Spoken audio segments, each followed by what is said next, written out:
तो जिस मनुष्य के तमोगुण और रजोगुण दोनों शांत हो गए हैं, लेकिन उसके अंदर सतोगुण है, उसने अपनी दोनों ग्रंथों का भेदन कर दिया, लेकिन सतोगुण पर वो अभी है, तो जो सतोगुण में प्रवेश कर जाएगा फिर उसका मन शांत हो जाएगा। क्योंकि रजोगुण ही हमें संसार की दौड़ में लगाता है, धन की प्राप्ति के लिए, वैभव की प्राप्ति के लिए, या काम की प्राप्ति के लिए, या यश की प्राप्ति के लिए। ये जो हमारा रजोगुण है, रजोगुण कराता है। और आपराधिक कार्य करने की भावना हमारे मन के अंदर तमोगुण से उत्पन्न होती है, और संसार में यश प्राप्ति की और धन प्राप्ति की इच्छा हमारे मन के अंदर रजोगुण से उत्पन्न होती है। ऐसे इस परम पिता परमात्मा के आनंद ब्रह्मा के साथ एक ही भाव हुए योगी को उत्तम आनंद प्राप्त होता है। फिर वह योगी उस परम पिता परमात्मा के साथ एक भाव में स्थित हो जाता है, और जो योगी उस परम पिता परमात्मा के एक भाव में स्थित हो गया तो उसे फिर वो परम पिता परमात्मा का नित्य आनंद उत्पन्न हो जाता है, और वह उस परम पिता परमात्मा के आनंद रस का भोग करता है।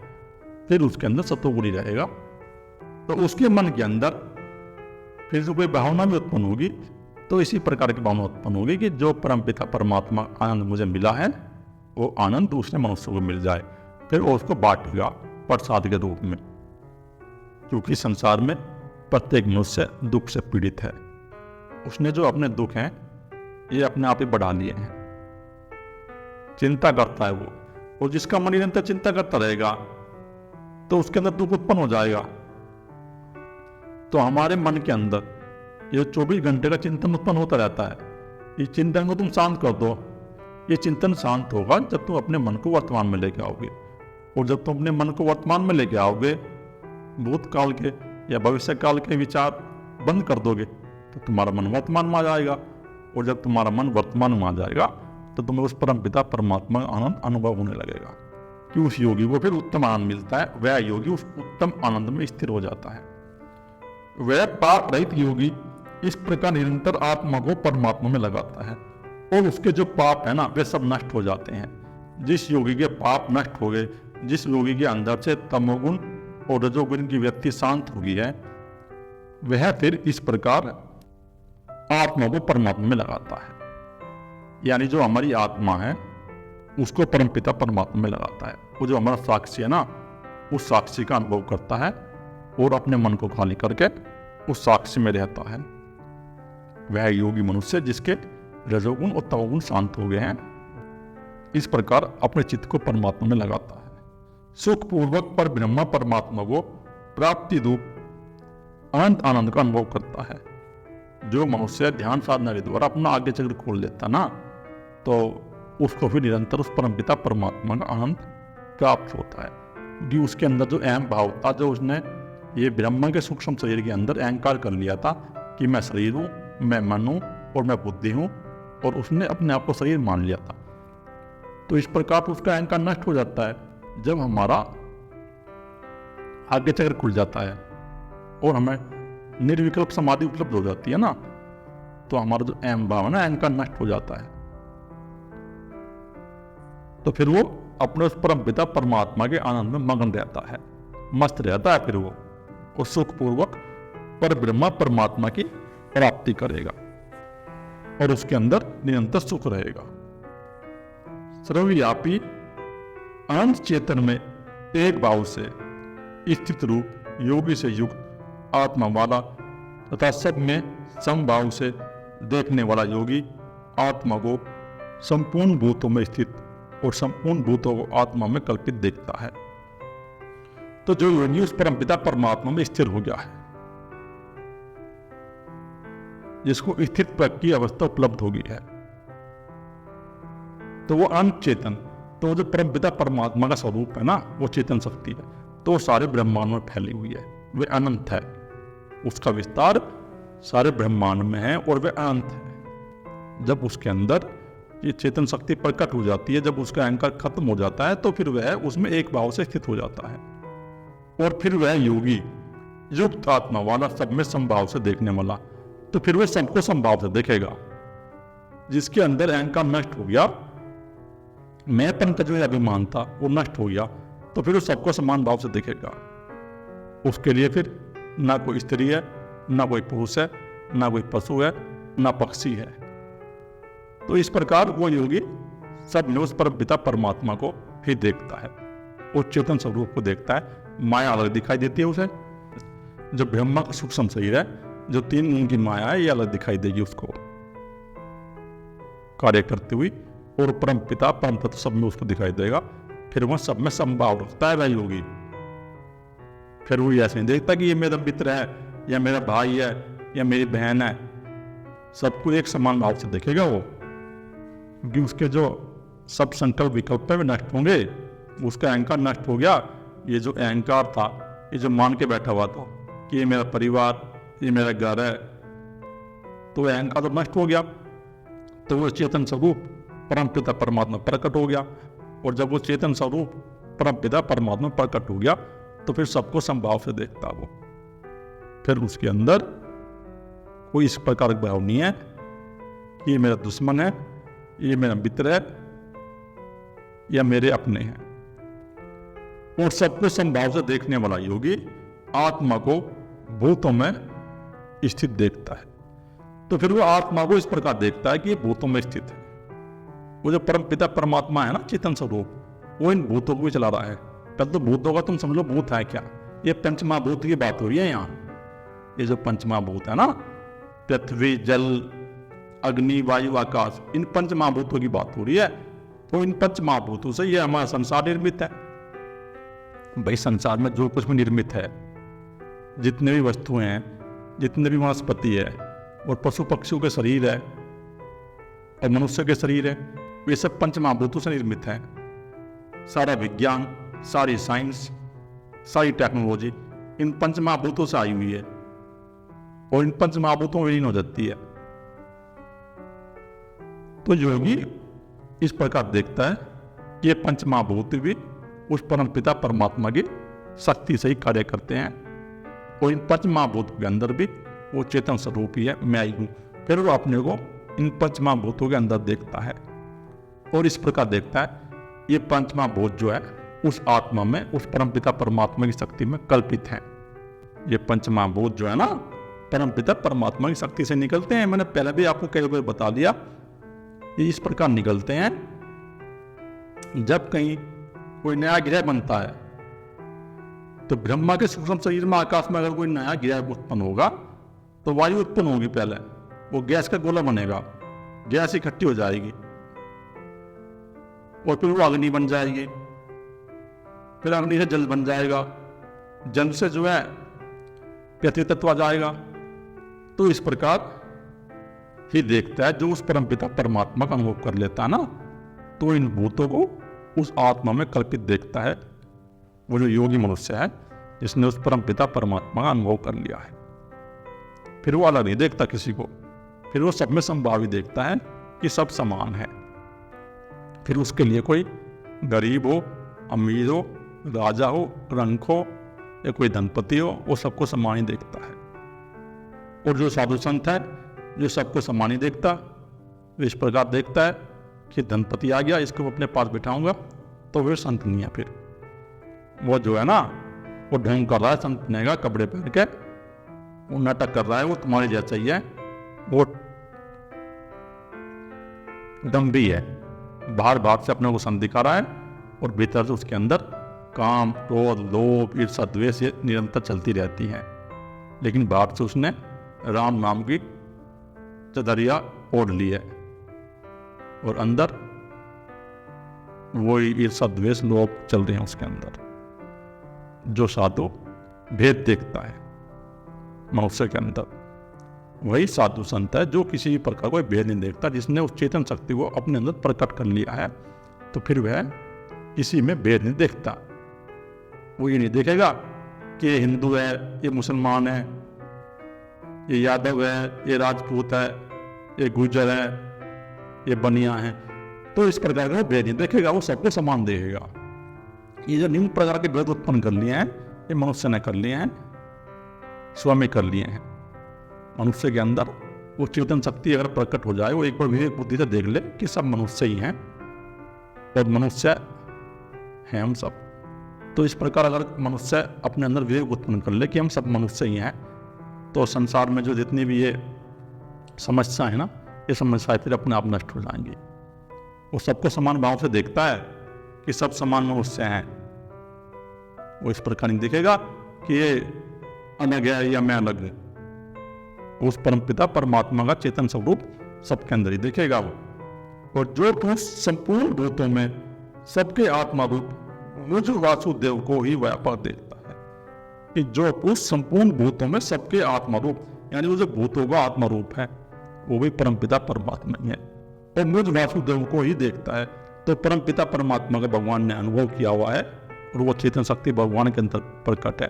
तो भगवान चेतन शक्ति के रूप में बोल रहे हैं और कह रहे हैं कि मुझ चेतन शक्ति को जो सब भूतों में देखता है और सब में व्याप्त देखता है, और संपूर्ण भूतों को मुझ वासुदेव के अंतर्गत देखता है। और जितने भी ये भूत हैं, पंचमहाभूत हैं, इनको इस प्रकार देखता है कि वो चेतन शक्ति परमपिता परमात्मा ही है, वो वासुदेव है, क्योंकि भगवान वासुदेव ने उस परमपिता परमात्मा का अनुभव कर लिया था। और जो उस परमपिता परमात्मा का अनुभव कर लेता है तो वो फिर परमपिता परमात्मा ही हो जाता है। उसके अंदर वो चेतन शक्ति प्रकट हो जाती है, और जिसके अंदर वो चेतन शक्ति प्रकट होगी तो वो फिर परमपिता परमात्मा ही हो गया। तो भगवान परमात्मा के रूप में बता रहे हैं और परमात्मा के अंतर्गत बोल रहे हैं। ये जो पुरुष उस परमपिता परमात्मा का अनुभव कर लेता है और चेतन शक्ति को अपने अंदर प्रकट कर लेता है, फिर वह मुझ वासुदेव को ही इन भूतों में देखता है और सब जगह व्यापक इस सारे संसार में मुझ वासुदेव को ही देखता है, उस परमपिता परमात्मा को ही देखता है, और वही मेरे लिए अदृश्य नहीं होता। तो जो ऐसा मनुष्य है उसके लिए अर्जुन में अदृश्य नहीं होता, क्योंकि फिर वो मन का और बुद्धि का गुलाम नहीं होगा। भाई उस मनुष्य की बात हो रही है जिसका आदेश अगर खुल गया है, उसकी नहीं हो रही, साधना के साधना में लगे हुए हैं। जिसकी साधना पूरी हो गई है, जिसके अंदर वो चेतन शक्ति प्रकट हो गई है, जिसने उस परमपिता परमात्मा का अनुभव कर लिया है और जो स्थित पर हो गया है, तो वह स्थित पर मनुष्य है जिसको निर्विकल्प समाधि उपलब्ध हो गई है। तो इस प्रकार दिखेगा कि वो परमपिता परमात्मा सब जगह है, वो कभी अदृश्य नहीं होता। जिस मनुष्य ने उस परमपिता परम तत्व को अपने अंदर प्रकट कर लिया, फिर वो देखता ही नहीं भेद, वो अदृश्य नहीं देखता, फिर उस परमपिता परमात्मा के आनंद में स्थित रहता है। जो पुरुष एक ही भाव में स्थित होकर संपूर्ण भूतों में आत्मा रूप से स्थित मोज आनंद स्वरूप वासुदेव को बचता है, वह योगी सब प्रकार से बरतता हुआ भी मुझ में ही बरतता है। कि जो मनुष्य एक भाव से स्थित होकर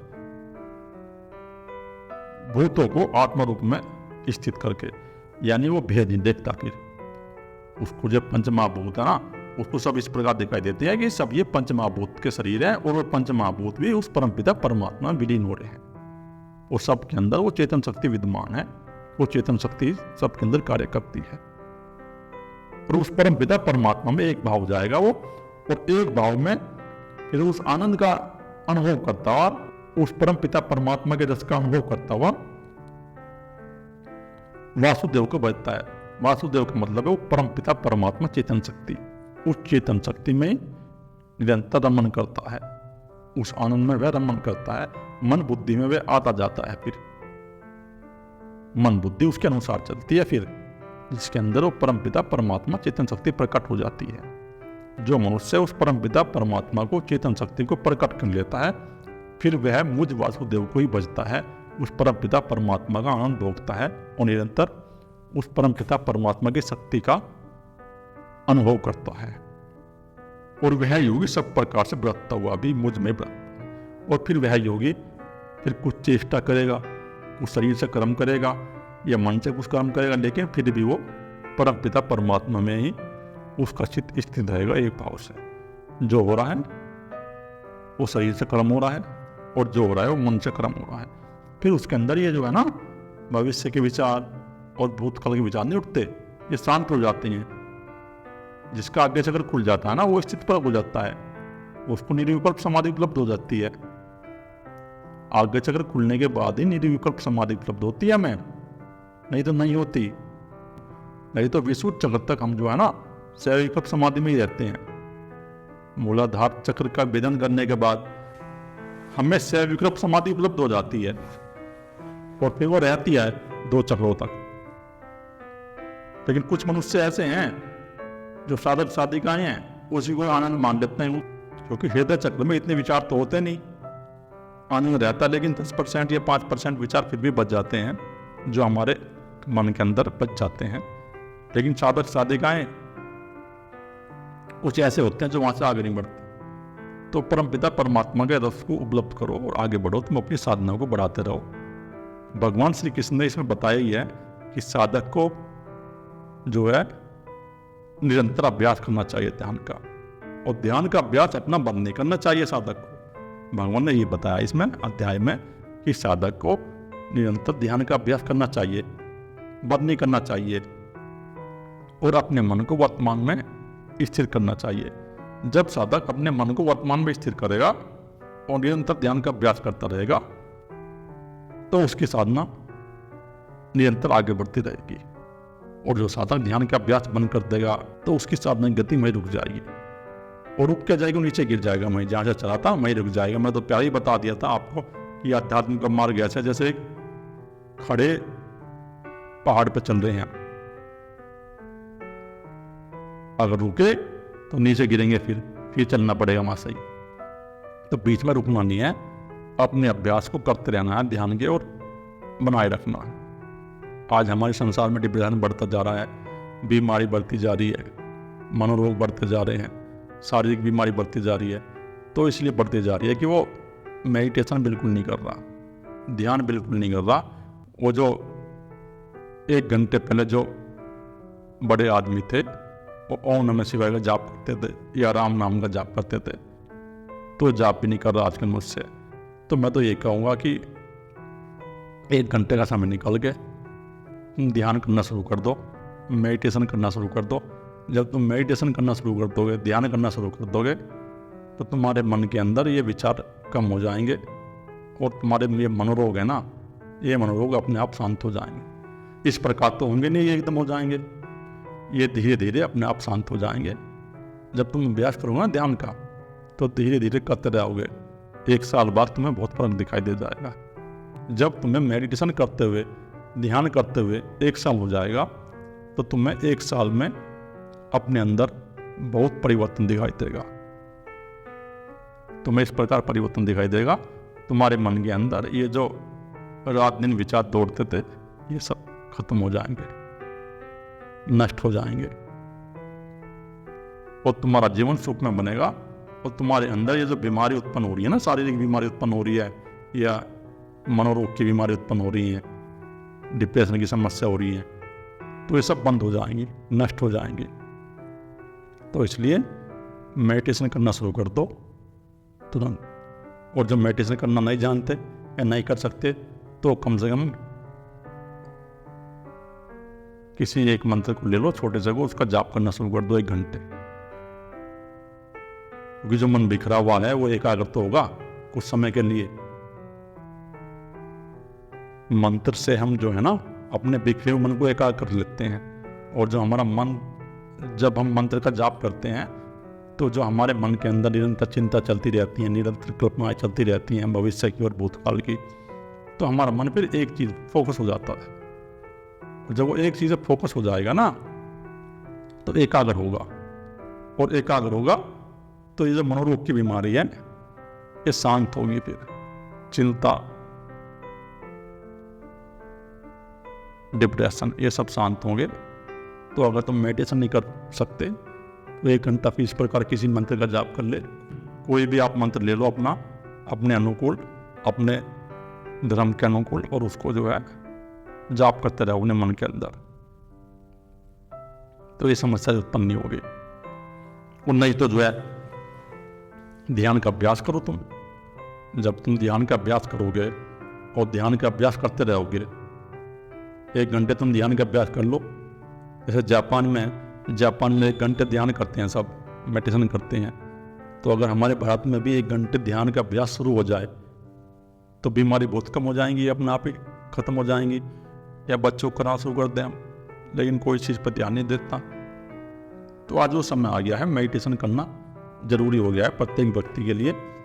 हम तो ये कह रहे हैं कि तुम उस परमपिता परमात्मा की खोज मत करो, लेकिन तुम्हारे जो 80 साल हैं, 90 साल हैं, जो परमपिता परमात्मा से मिले हैं तुम्हें मनुष्य शरीर के रूप में, तो इसको सुखपूर्वक जियो और आनंद रहो, और आनंद से जो है अपना जीवन जी के जाओ, इस मनुष्य जन्म को भोग के जाओ। जब तुम एक लेवल में रहोगे ना तो कोई दिक्कत नहीं होगी, तुम मनुष्य जन्म में फिर आ जाओगे। अपने एक लेवल में रहो, लेवल में रह के शुरू कर दो अपनी ध्यान साधना, 1 घंटे मेडिटेशन शुरू कर दो। जब तुम इस प्रकार शुरू कर दोगे तो तुम्हारी बहुत सी समस्याओं का समाधान हो जाएगा। कि साधक को निरंतर ध्यान का अभ्यास करना चाहिए, ध्यान का अभ्यास नहीं बंद करना चाहिए साधक को। और जो साधक उस परमपिता परमात्मा में स्थिर हो जाता है, फिर वो सब में समभावी देखता है। वो इस प्रकार देखता है कि सब में वो परमपिता परमात्मा ही है, सबके अंदर, सब मनुष्यों के अंदर और सब पशु पक्षी के अंदर वो चेतन शक्ति ही कार्य कर रही है। वो परमपिता परमात्मा की शक्ति ही कार्य कर रही है, और वो परमपिता परमात्मा सबके अंदर है। फिर वह मनुष्य किसी प्रकार का कोई भेद नहीं देखता। भेद वही मनुष्य देखता है जिसको उस परमपिता परमात्मा का अनुभव नहीं। तो अपने अंदर उस तत्व को प्रकट करो। धीरे धीरे जब तुम्हारे अंदर वो तत्व प्रकट होगा तो तुम्हें उस परमपिता परमात्मा का अनुभव हो जाएगा। अर्जुन, जो योगी अपनी भांति संपूर्ण भूतों में सम देखता है और सुख अथवा दुख को भी सब में सम देखता है, वह योगी परम श्रेष्ठ माना जाता है। सभी भूतों से उत्पन्न मनुष्यों को, पशुओं को, पक्षियों को, वृक्षों को समान देखता है। जो इस प्रकार देखता है सब में वो परमपिता परमात्मा का ही रूप है, तो वही योगी सुख को प्राप्त होता है। और दुख में भी वह सब सम देखता है, और अगर उसके शरीर में कोई दुख आ जाए तो वह सम देखता है। अगर उसके आसपास कोई दुख हो जाए तो वह उसमें भी सबको समान देखता है। तो अर्जुन, वही योगी परम श्रेष्ठ माना जाता है जो योगी सब में समभाव देखता है, अर्थात इस प्रकार देखता है कि सब में वो परमपिता परमात्मा की सत्ता ही विराजमान है, और सबके अंदर वो परमपिता परमात्मा ही है। वही योगी सर्वश्रेष्ठ है। अर्जुन बोले, हे मधुसूदन, जो यह योग आपने समभाव से कहा है, मन के चंचल होने से मैं इसकी नित्य स्थिति को नहीं देखता। हे मधुसूदन, हे केशव, आपने जो यह योग कहा है, लेकिन मेरा मन चंचल है, उस चंचल मन की अपेक्षा मैं इसको ग्रहण नहीं कर सकता, और मैं इसकी सही स्थिति को नहीं देखता।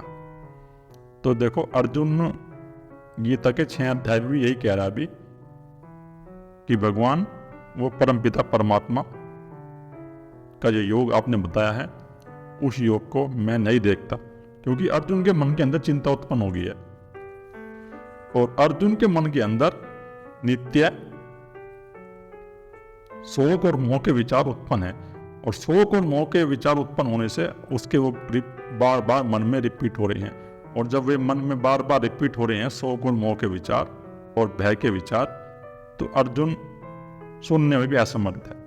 वो तो भगवान श्री कृष्ण खड़े हैं, उनकी वाइब्रेशन काम कर रही है, जो थोड़ा अर्जुन शांत है।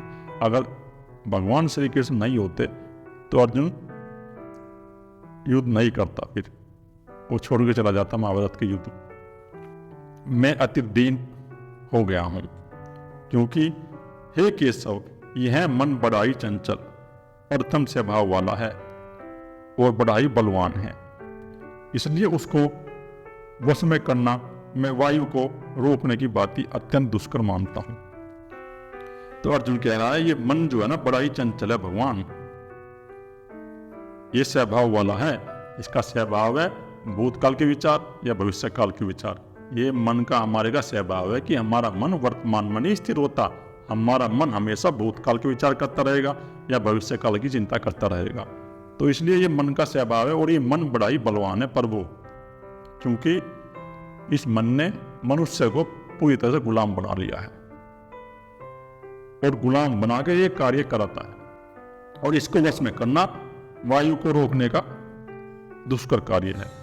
तो भगवान, अगर मैं अपने इस मन को वश में करना चाहूँ तो इस मन को वश में करना बहुत ही कठिन कार्य है, क्योंकि मैं इसको अपने वश में करने में असमर्थ हूँ।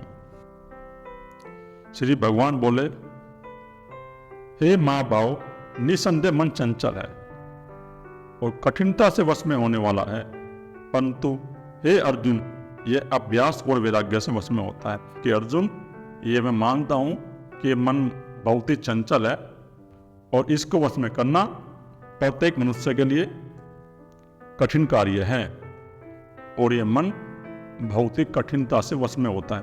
परंतु अगर हम इस पे 2 तलवारों से वार करें, एक तलवार है वैराग्य की तलवार और एक तलवार है अभ्यास की तलवार, तो ये मन फिर हमारा फिर वश में हो जाता है। अभ्यास, निरंतर अपने मन को वर्तमान में रखने का अभ्यास, निरंतर ध्यान का अभ्यास। तो साधक को मैं तो पहले भी कह रहा था कि निरंतर ध्यान का अभ्यास करते रहना चाहिए और निरंतर अपने मन को वर्तमान में रखने का अभ्यास करते रहना चाहिए। जब साधक निरंतर अपने मन को वर्तमान में रखने का अभ्यास करेगा तो यह मन धीरे धीरे खाली हो जाएगा, और जब ये हमारा मन धीरे धीरे खाली हो जाएगा तो यह हमारा मन उस परम पिता परमात्मा के समीप होता जाएगा, और जब यह उस परम पिता परमात्मा के समीप हो जाएगा तो उस प्रकाश का हमें धीरे धीरे अनुभव होगा और हमारा मन हमारे वश में होना शुरू हो जाएगा। और दूसरी तलवार है वो है वैराग्य की। वैराग्य यानी संसार की भोग्य वस्तुओं से वैराग्य। संसार में जितनी प्रकार की भोग्य वस्तुएं हैं और भोग्य पदार्थ हैं, उनको भोगने की इच्छा मन के अंदर न होना। अपने मन के अंदर इस प्रकार की भावना नहीं करना कि मुझे ये संसार की वस्तु चाहिए या मुझे संसार की भोग्य वस्तु प्राप्त हो जाए। संसार को इस प्रकार देखना कि नित्य क्या है और अनित्य क्या है, और संसार की सभी पदार्थों से निरंतर वैराग्य। इस प्रकार की भावना मन के अंदर होना कि ये संसार नित्य नहीं है, ये अनित्य है, नष्ट होने वाला है, इसलिए मुझे तो उस परमपिता परमात्मा को ही खोजना है और मुझे अपने खोज में आगे बढ़ना है। जब हम इस प्रकार अपने मन के अंदर संकल्प करेंगे तो यह फिर हमारा मन हमारे वश में हो जाए। तो वैराग्य की तलवार और अभ्यास की तलवार, 2 तलवारों से धीरे धीरे फिर ये मन हमारा टूट जाता है। इसमें थोड़ा समय लगेगा, लेकिन एक समय फिर ऐसा आ जाएगा जब ये मन बिल्कुल ही हमारे वश में हो जाएगा। जिसका मन वश में किया हुआ नहीं है, ऐसे पुरुष द्वारा योग दुष्प्राय है। और जो ऐसे पुरुष हैं अर्जुन, जो ऐसे मनुष्य हैं जो अपने आप को संत कहते हैं, लेकिन उन्होंने अपना मन अपने वश में नहीं किया, जो मन के अधीन हैं, वे दुष्प्राय हैं, फिर वे संत नहीं हैं, वे मनुष्य नहीं हैं। और वश में किए गए मन वाले प्रयत्नशील पुरुष द्वारा साधना से उसका प्राप्त होना सहज है। और जो साधना करता रहता है, प्रयत्न करता रहता है, अपने मन को वश में करने का अभ्यास करता रहता है, इस प्रकार अभ्यास करता रहता है कि नित्य क्या है और अनित्य क्या है, और अपने मन को वर्तमान में रखता है, वर्तमान में रखने का अभ्यास करता है और ध्यान का निरंतर अभ्यास करता है। जो पुरुष ध्यान का, साधना का निरंतर अभ्यास करता है और अपने मन को वर्तमान में स्थिर रखने का अभ्यास करता है, वो निश्चय ही फिर एक दिन अपने मन पर विजय प्राप्त कर लेता है। नहीं तो हम अपने मन पर विजय प्राप्त नहीं कर पाएंगे जब तक हम इस पर ध्यान का चोट नहीं करेंगे और वर्तमान की चोट नहीं करेंगे। कुछ करना नहीं आपको, जो संसार में आप काम कर रहे हो, नौकरी कर रहे हो, नौकरी करते करते उसको वर्तमान में करो काम। अगर खाना खा रहे हो तो खाना खाते हुए देखो मन को। जैसे ही तुम अपने मन को, विचार को देखने वाले बनोगे तो तुम्हारा मन ये वर्तमान में हो जाएगा। वर्तमान में रह के तुम सब कार्य करो। जब तुम वर्तमान में रह के, संसार में रह के कार्य करोगे तो धीरे धीरे मन टूटता चला जाएगा। उसी प्रकार जिस प्रकार पत्थर पे पानी की चोट पड़ती है धीरे धीरे और पत्थर टूट जाता है, तो उसी प्रकार जब हम अपने इस मन पर ध्यान की चोट लगाएंगे और ध्यान की चोट से ये हमारा मन धीरे धीरे टूट जाएगा। और जब ये हमारा मन ध्यान की चोट से हमारे वश में हो जाएगा तो फिर ये हमारे अनुसार कार्य करेगा। फिर ये भूतकाल के विचारों में और भविष्य काल के विचारों में नहीं भागेगा। फिर हम इसको जो आदेश देंगे अपनी मन बुद्धि को, ये हमारे अनुसार कार्य करेगा। ये उस साक्षी के अनुसार कार्य करेगा। ये उस परम पिता परमात्मा की जो आत्मा है, चेतन शक्ति है, उसके अनुसार कार्य करेगा। फिर तुम जो विचार करना चाहोगे वो कर सकते हो। तो मन को वश में करने के लिए भगवान ने ये 2 साधन बताए हैं, एक है अभ्यास और एक है वैराग्य। अपने मन के अंदर वैराग्य स्थापित करो और अपने मन को वर्तमान में लेके आओ और ध्यान का अभ्यास करो। जब तुम अपने मन को वर्तमान में लेके आओगे और ध्यान का अभ्यास करोगे तो यह मन तुम्हारे वश में हो जाएगा। फिर तुम्हें ना कोई चिंता पकड़ेगी, ना कोई डिप्रेशन होगा। फिर तुम अपने आनंद में रहोगे, मस्ती में रहोगे। जब ये मन तुम्हारे अधीन हो जाएगा, धीरे धीरे अधीन होगा, ये एकदम तो होगा नहीं। तुम्हें धीरे धीरे अभ्यास शुरू करना पड़ेगा अपने मन को वर्तमान में स्थिर रखने का। जब तुम अपने मन को वर्तमान में स्थिर रखने का अभ्यास शुरू कर दोगे तो तुम्हारा मन ये तुम्हारे वश में हो जाएगा। कोई भी कार्य कर रहे हो, अगर खेत का काम करते हो तो अपने मन को वर्तमान में रखो। नौकरी पर जा रहे हो तो अपने मन को वर्तमान में रखो। कोई बिजनेस कर रहे हो तो अपने मन को वर्तमान में रखो। तो जो भी आप कर्म कर रहे हो अपने मन को वर्तमान में लाने का प्रयास करो। जब तुम अपने मन को वर्तमान में लाने का प्रयास करोगे तो तुम्हारा जो वो वर्क होगा वो भी अच्छा होगा, उसमें तुम्हारा ध्यान रहेगा उस वर्क में। और अर्जुन, यह मेरा मत है, जब तुम इस प्रकार अभ्यास करोगे, ध्यान का अभ्यास करोगे और मन को वैराग्य में रखने का अभ्यास करोगे, निरंतर ये सहज मन तुम्हारे अधीन हो जाएगा।